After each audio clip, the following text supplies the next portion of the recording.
Hiya, this video is about overdoses, whether they are suicide attempts, self-harm, or a cry for help, or in some people's eyes, attention seeking. The first thing I wanted to say before I start is that if you or anybody that you know have taken an overdose of paracetamol, even if you feel fine, you need to seek medical attention, as paracetamol damages your liver and you can feel well for a couple of days and only get ill when it's too late and your liver has been damaged. So even if you feel fine, make sure you seek medical attention straight away. Basically, I've taken a total of 7 overdoses in the last 3 years. The first overdose I ever took and the last overdose I ever took, I wanted to die. It was a suicide attempt, and on the last overdose I was very, very poorly and fitted quite badly and stopped breathing and woke up in resus. So I came very close to getting my wish. The other overdoses were partly self-harm, and I believe partly because I was desperate for somebody to help me, and I think it's the only way I thought I could get help. It wasn't for attention, because I never wanted attention. I just wanted somebody to rescue me. And now I realise it wasn't the best way to ask for help, as you can do yourself a lot of damage, even if you don't think you can. The first overdose I took, my partner was asleep, and I hadn't been sleeping for weeks and weeks, and I was very, very depressed. And whilst he was fast asleep, I got up, took all of my tablets that I could find into the bathroom, locked the door, and shoved as many of them into my mouth as possible, drinking water from the tap to get them down. And my boyfriend woke up and wondered what I was doing and knocked on the bathroom door, and I wouldn't let him in, so he actually kicked down the bathroom door. He was very angry and shouted at me a lot, and he dragged me to the toilet and forced me to be sick, and most of them did come out, but I still had to go to hospital and have blood tests, and I had to stay in for a little while for observation, but I was okay.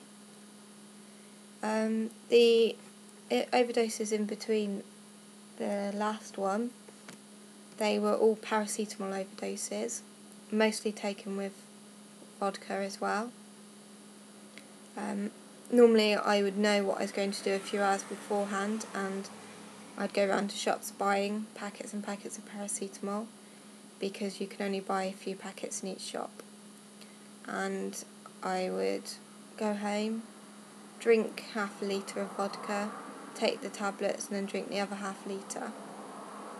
Most of the time I would call an ambulance myself after about an hour of taking them, because I would panic, and my intentions wasn't to die, it was just I needed somebody to help me.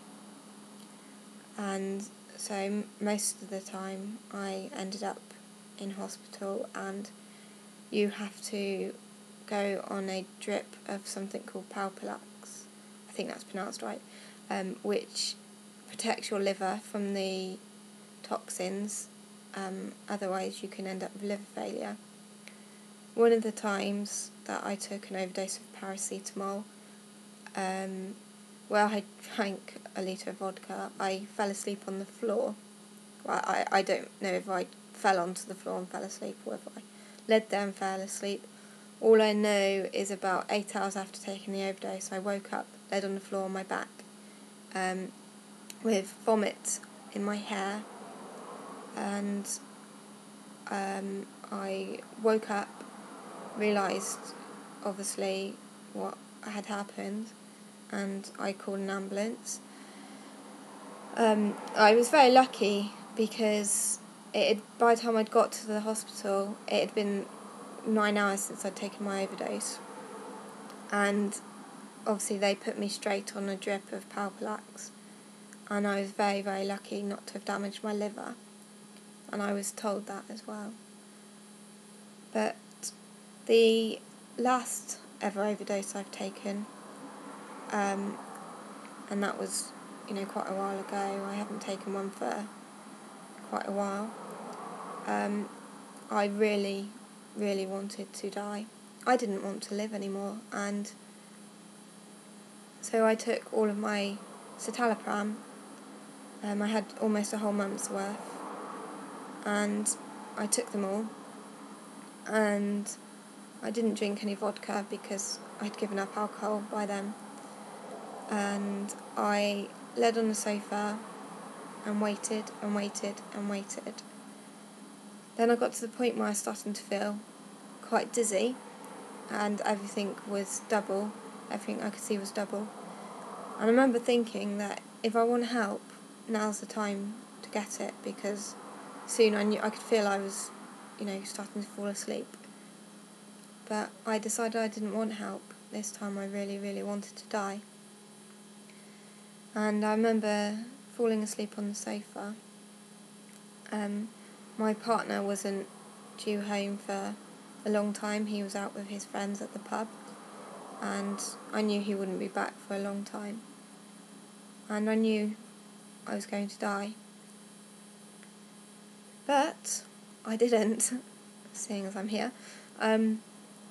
My partner came home early from the pub because he'd run out of money and wanted to know if I had any more money he could have to go to the pub.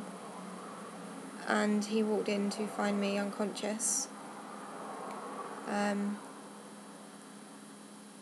the next thing I knew, I was in resus at hospital. They told me that I'd fitted for 12 minutes and that I'd stopped breathing.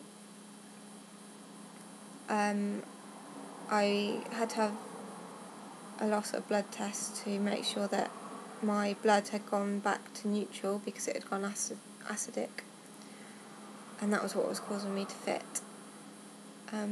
And depending on my blood test results by that point, depended on whether I was going to have to go to intensive care or whether I could just go to a normal ward. And by that point, my arterial blood test came back that I was just below the level of whether I needed to go to intensive care, so I went to a normal ward. The hardest bit about that is I did not feel glad to be alive. I felt angry, very angry, that the one time I had the guts to do the one thing I so desperately wanted, somebody had ruined it for me. But now, I am glad that I'm alive. I'm glad that my partner came home, and it took me a long time to get to that point of being glad. And still I sometimes have days where I wish that maybe I hadn't woken up, but those days are not as much as they used to be. I have more days where I'm glad than when I'm not glad, and I hope I never get that desperate again. I still have suicidal ideations, but I've never had the urge to act on them, and I hope I never do, because I don't want to hurt my family and my friends, and that's what I do when I do these things. So anyway, I don't know if anyone else has had similar experiences and what their overdoses have been about, whether it has been self-harm, suicide, or just a cry for help, or maybe attention seeking. I don't know. Don't know if they'd like to let me know. That would be great. Anyway, take care. Bye.